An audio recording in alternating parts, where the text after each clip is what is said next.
9 common mistakes that therapists often make when working with autistic clients. In this video, I'll go through 9 common complaints that I hear all the time from the autistic community when talking about therapy that was unhelpful or even harmful sometimes. So if you're a mental health professional yourself, you'll learn the common traps to avoid. And for the rest of us, we can use these tips to identify good therapists quickly and also ditch the terrible ones sooner rather than later if they're not a good fit for you.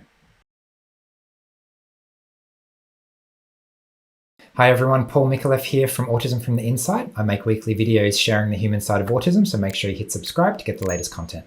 So in my life coaching work, a lot of the people that come to me have had less than positive experiences trying to get help from especially mental health professionals in the past. And unfortunately, the negative experiences they describe are extremely common. Even above average therapists make these kind of mistakes all the time. They say the exception proves the rule, and if you find a therapist who does manage to avoid these things, and who in fact does the opposite, as I'll outline at the end of the video, they immediately stand out from the crowd as exceptional. There's this relief that I'm finally working with someone who gets me and who can help me. And they quickly develop a reputation for being almost like a miracle worker, where you've tried everything else and now you're suddenly getting results. That's the kind of feedback I get all the time, which is kind of nice in a way, but also kind of really sad because it's not magic. It's actually really simple. And wouldn't it be really fantastic if every professional could know these things and be helpful from the get-go?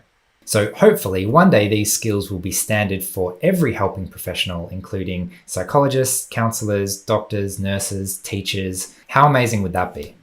So in no particular order, what are these 9 mistakes that therapists often make?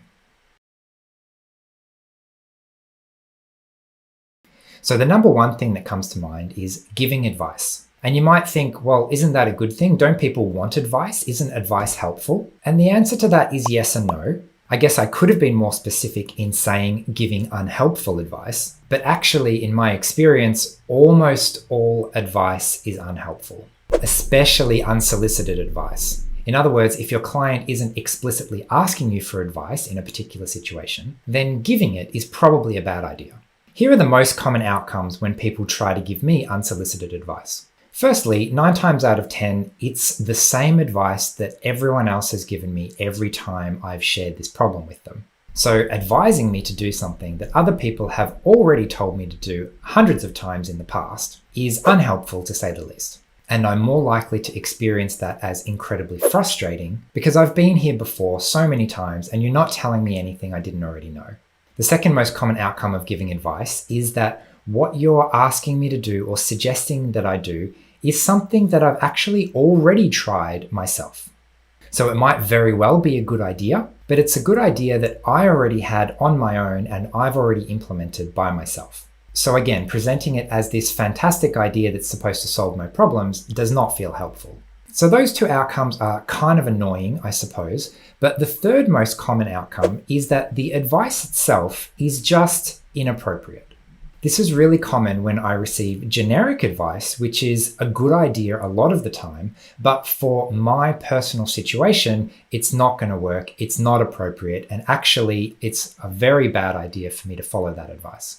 For example, let's say I'm having trouble being productive and someone says, well, what you need to do is get a schedule and plan out your whole week and block out time, and so you know exactly what you're doing at every hour of the day and then you just follow the plan. Maybe that might work for some people, but for me, I have to organize my time and energy in a different way, and so following good generic advice is just a bad idea.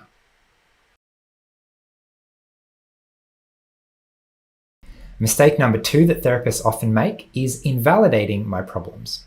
This one's kind of ironic because I'm pretty sure all therapists have had explicit training on how to validate people, but unfortunately, it still happens all the time. Usually in a fairly indirect way. For example, implying that what I feel like is a big deal is not such a big deal, or trying to overcompensate with encouragement, saying that I should be able to easily fix that, no problem. Or going back to the advice thing, giving me a useless piece of generic advice and pretending that that has now fixed the problem for me. Long story short, if I feel like I have a problem in a certain area, then I have a problem in a certain area. If I think it's a big problem, then it is a big problem. And what would be the most productive would be to help me with that problem rather than trying to gloss over it to move on to what you think the real problem is here. Very often what's underlying this kind of response is a lack of understanding from the therapist's point of view as to what's really going on in terms of the nuances of the situation. For example, I might be getting really stressed about sending an email and I've written it and rewritten it and read over it again, and I'm not sure if it's perfect. And maybe you're thinking, well, just send it, I'm sure it's fine. But actually my anxiety in that situation might be based on some fairly likely possibilities of some serious misunderstanding that might result if I'm not careful. And maybe what I need is not just not worrying about my anxiety, but maybe I can run the email past someone else, get a second pair of eyes on it, and then actually deal with the real problem rather than just ignoring it.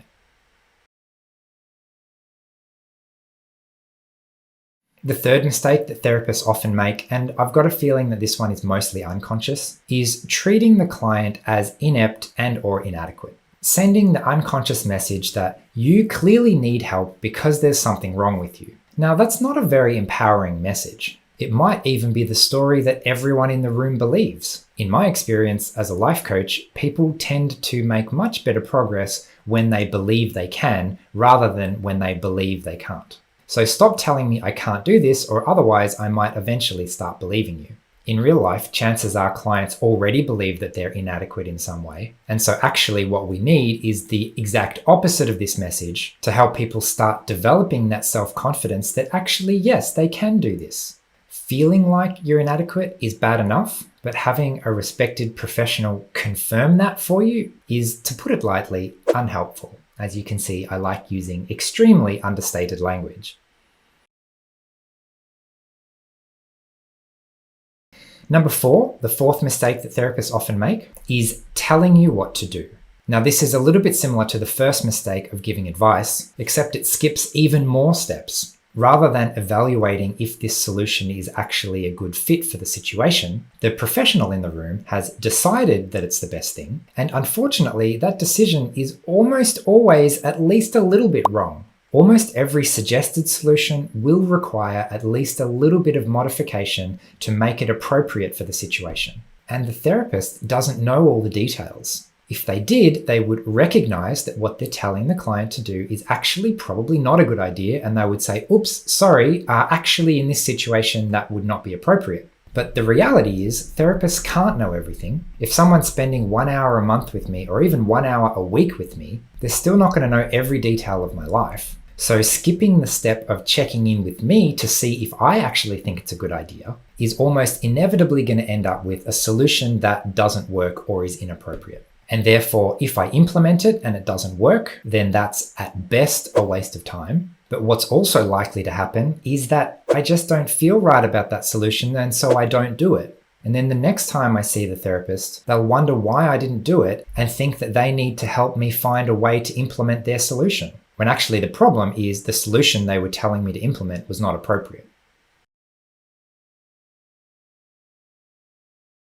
So on a similar theme, the fifth mistake that therapists often make is acting as if they're the expert. And this one's tricky because it's half true, but also half not true. And in my experience, a half truth is the worst type of lie because it's so close to being true that you can't just dismiss it completely. But if we get a little bit more nuanced about this, a therapist may be an expert in mental health in general, but they are not an expert in your brain, your situation, your personal mental health.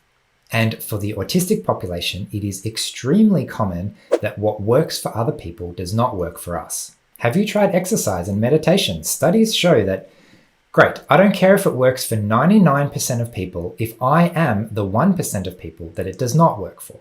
Acting as if you're the expert leads to giving advice, telling people what to do, invalidating problems, treating your client as if they're inept and inadequate and there's something wrong with them, and if they only learnt this skill or did what you're saying, then everything would be fine.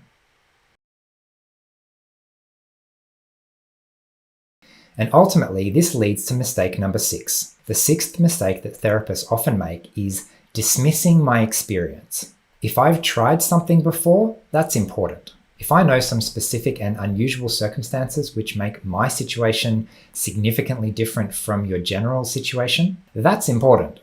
Especially when I'm seeing a new therapist, I've had these conversations many times before. It might be their first time meeting me, but it's perhaps the 1,000th time that I've gone over this problem or gone over this material or asked for help in a particular area.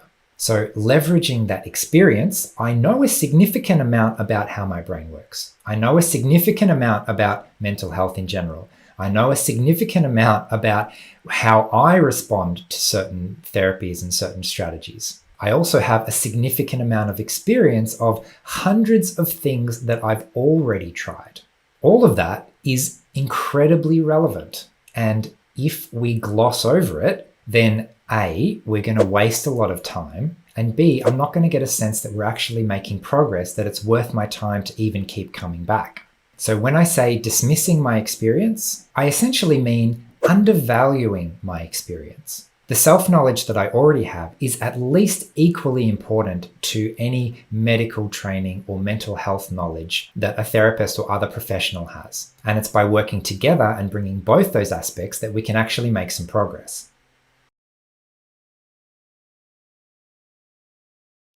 Mistake number 7 that therapists often make is skipping understanding and going straight to problem solving.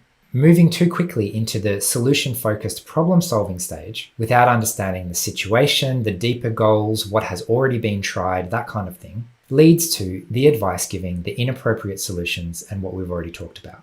Unfortunately, the fact is that for autistic clients, there may be a lot going on that is much more difficult to understand than your average person, especially if the person has been on their journey for a long time. Maybe you're in the habit of allocating a certain amount of time to understanding the problem and listening to the client. But if for whatever reason we need more time than that, then rushing through that process often leads to substandard outcomes. And in my experience, the best way to adequately ensure understanding is to let the client drive the process and focus on what is most important to them. Being strongly client-led is a key component of life coaching, which has been my training. And I've worked with a number of therapists who have told me that they'd have a client-led approach, but unfortunately the actual experience itself just didn't feel like I was in the driver's seat. In fact, my personal experience of therapy is unfortunately spending a lot of my time and energy trying to redirect the session onto what I feel is most important, rather than what feels like spinning our wheels, talking through things and exploring territory that I feel like I've been through a million times before. So that leads us to mistake number 8. The 8th mistake that therapists often make is focusing on solving the wrong problem. I have trouble making eye contact with people. Oh, I'll help you make eye contact with people. Oh, the other kids are bullying me. Oh, I'll help you become less of a target. I can't deal with my conditions at work. Oh, I'll help you conform to all the neuronormative expectations that people put on you every day. Unfortunately, just like a lot of social skills training, when therapy focuses on the wrong problems, it can actually just reinforce masking behavior, which when it works looks like a great solution in the short term, but then later on when everything falls apart, it becomes obvious that maybe that wasn't such a good idea. And this is the challenging part, right? Because the problems that a lot of us are facing in life, the challenges that we navigate on a daily basis, they can be really complex. I have already tried 100 different things. What is the solution? What is something that would actually be helpful? The truth is, if we're honest, we don't always know.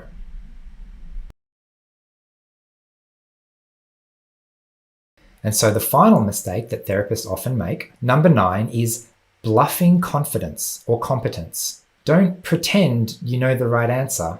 Don't pretend you know when you clearly don't know.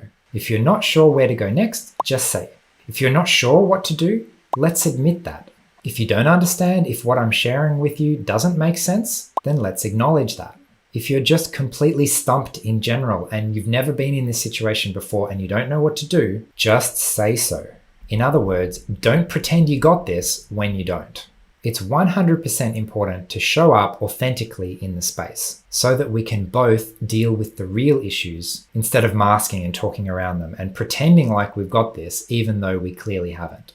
It's 100% professional to take a quick break, reassess, acknowledge what's going on in the situation, sometimes even admit fallibility or even admit a mistake if you've made a mistake, and then work with the client to figure out where to from here.